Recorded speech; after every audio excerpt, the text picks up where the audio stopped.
지금 미국 전역에 새로 지어지는 거대한 데이터 센터들이 쓰고 있는 대형 배터리 10개 중 무려 9개가 어느 나라 제품인지 아십니까? 놀랍게도 87%라는 압도적인 점유율을 기록하고 있는 곳 바로 중국입니다. 전 세계가 전기차 시장이 식었다며 배터리 산업의 끝을 말할 때 이 이면에서는 소리 없는 거대한 전력 전쟁이 벌어지고 있었습니다. 그런데 여기서 최근 상식과 정반대로 움직이는 반전이 하나 일어났습니다. 전 세계 배터리 시장을 싹쓸이하던 이 무적의 중국산 배터리 장벽이 최근 들어 급격하게 무너지기 시작했다는 점입니다. 그리고 그 틈을 타 전 세계 빅테크 기업들의 천문학적인 자금이 대한민국 배터리 공급망으로 무섭게 빨려 들어오고 있습니다. 도대체 왜 이런 일이 벌어지는 걸까요?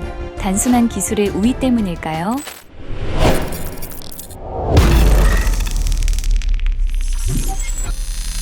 대중이나 수많은 언론에서는 한국 배터리가 다시 세계 1위로 올라서는 이유를 아주 단순하게 설명합니다. 한국 기업들이 3원계 배터리 기술력이 워낙 좋으니까, 꿈의 배터리라는 전고체 개발 속도가 세계에서 가장 빠르니까, 아니면 K배터리의 뚝심이 드디어 통했다 같은 뻔한 이야기들 말이죠. 실제로 리튬이온의 화재 위험을 없앤 전고체 기술을 삼성 SDI가 세계 최초로 양산하겠다고 발표하니까 단순히 기술력 하나로 전 세계를 평정했다고 믿는 겁니다. 하지만 그것만으로는 설명이 되지 않습니다. 냉정하게 말해서 기술이 아무리 좋아도 가격이 터무니없이 비싸면 시장에서는 철저히 외면받습니다. 게다가 중국의 CATL이나 BYD 같은 괴물 기업들이 기술 투자를 안 하고 놀고 있었을까요? 그들도 이미 수천 건의 특허를 쏟아내며 턱 밑까지 쫓아오고 있었습니다. 결정적으로 지금 전 세계 2차 전지 시장은 전기차 수요가 꽁꽁 얼어붙은 이른바 캐즘의 한복판을 지나고 있습니다. 완성차 업체들이 전기차 생산을 줄이는데 배터리 기업이 기술력이 좋다는 이유만으로 세계 1위가 된다? 이건 앞뒤가 맞지 않는 모순입니다.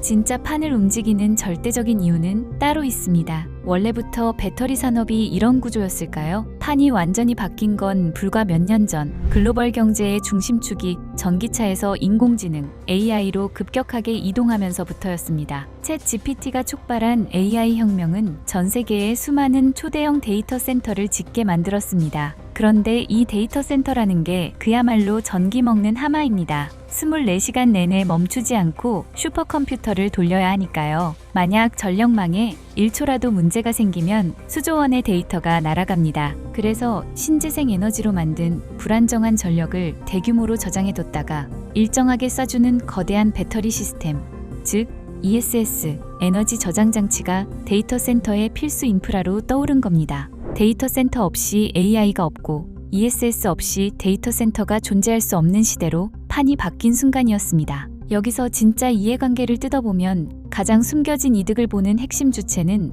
미국의 빅테크 기업들과 연방정부입니다. 마이크로소프트, 구글, 메타 같은 기업들은 AI 패권을 잡기 위해 매년 수십조 원을 태우고 있습니다. 이들에게 배터리 가격이 10% 싼가 비싼가는 차후 문제입니다. 가장 중요한 건 딱 두 가지, 절대 불이 나지 않는 안전성과 미국 정부의 보조금을 받을 수 있는 공급망입니다. 여기서 기존의 액체 배터리는 치명적인 약점이 있었습니다. 수백 수천 개의 배터리셀을 묶어두는 ESS 특성상 열폭주가 일어나면 데이터 센터 전체가 잿더미가 됩니다. 하지만 전해질을 고체로 바꾼 전고체 배터리는 불이 나지 않습니다. 데이터 센터 바로 옆벽에 붙여놔도 안전하죠. 즉, 안전에 목숨을 건 빅테크들의 니즈와 정확히 맞물린 겁니다.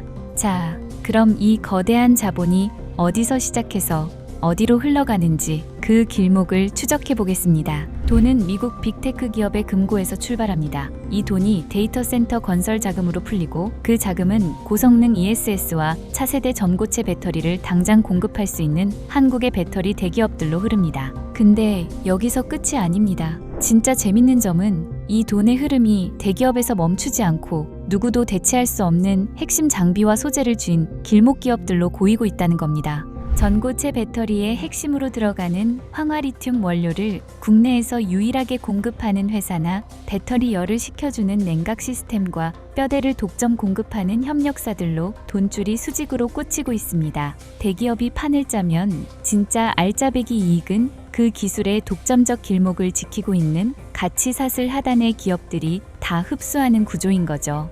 이 판 위에 얽힌 삼각편대의 손익 계산서는 그야말로 첨예합니다. 첫 번째 축은 미국 정부입니다. 이들은 인플레이션 감축법을 통해 중국산 배터리를 미국 시장에서 완전히 몰아내고 싶어 합니다. 두 번째 축은 글로벌 빅테크 기업들입니다. 이들은 당장 대규모 인프라를 구축해야 하는데 보조금을 받으려면 반드시 중국산이 아닌 대체제를 찾아야만 합니다. 세 번째 축이 바로 한국의 배터리 생태계입니다. 미국 정부의 규제 덕분에 중국이라는 가장 강력한 경쟁자가 링 위에서 강제로 퇴장당했고 빅테크들은 보조금을 사수하기 위해 비싼 돈을 주고서라도 한국산 배터리와 소재를 살 수밖에 없는 독점적 어부지리 구조가 완성된 겁니다. 하지만 이러한 눈부신 글로벌 1위의 질주 뒤에는 의도치 않은 성공의 부작용, 즉 거대한 역설이 숨어 있습니다. 바로 공급망의 병목 현상과 양극화입니다. 한국 배터리 생태계가 초대형 수주를 따내며 가동률 100%를 찍기 시작하자 배터리에 필수적으로 들어가는 특수 소재들이 극심한 공급 부족에 직면했습니다. 핵심 장비는 전량 독일산 설비에 의존하고 있어 발주를 넣어도 몇 년씩 걸리는데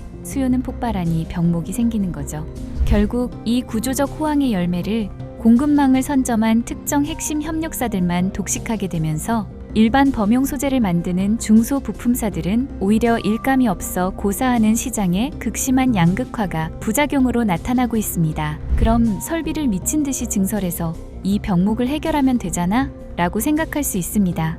하지만 기업들이 선뜻 돈을 싸들고 증설에 나서지 못하는 결정적인 딜레마가 있습니다. 바로 정치적 리스크와 수율의 장벽 때문입니다. 지금의 이 호황은 미국 정부가 중국을 막아준 덕분에 유지되는 기형적인 구조입니다. 만약 미국의 정권이 바뀌거나 지정학적 기류가 변해서 규제가 완화된다면 어떻게 될까요? 그 순간 천문학적인 자금을 들여 지어놓은 공장들은 그대로 거대한 빚더미가 됩니다. 게다가 전고체 같은 신기술은 실험실에서 성공하는 것과 공장에서 불량품 없는 대량 양산 수율을 뽑아내는 것이 완전히 다른 영역입니다. 자칫 서둘러 증설했다가 수율을 잡지 못하면 조 단위의 적자를 보며 침몰할 수 있기에 누구나 문제를 알면서도 쉽게 손대지 못하고 현 체제를 유지하며 조심스럽게 계산기만 두드리고 있는 상황입니다.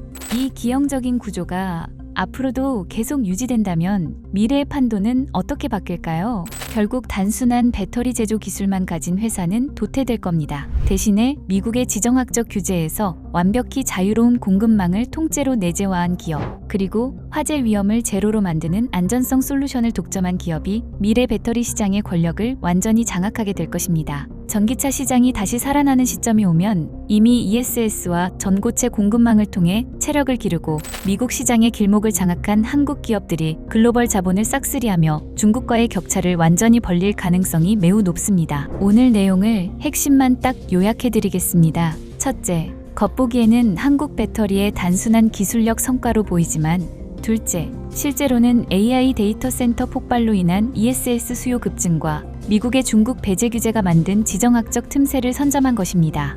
셋째, 이 구조로 미국 보조금을 사수하려는 빅테크 기업과 한국의 핵심 장비와 소재 독점 기업들이 이득을 보고 있으며 넷째, 그늘에는 공급망 병목에서 소외된 일반 범용 부품사들의 고통이 존재합니다. 다섯째, 그럼에도 정치적 리스크와 대량 양산 수율의 한계 때문에 이 병목 구조는 쉽게 해결되지 않고 있습니다.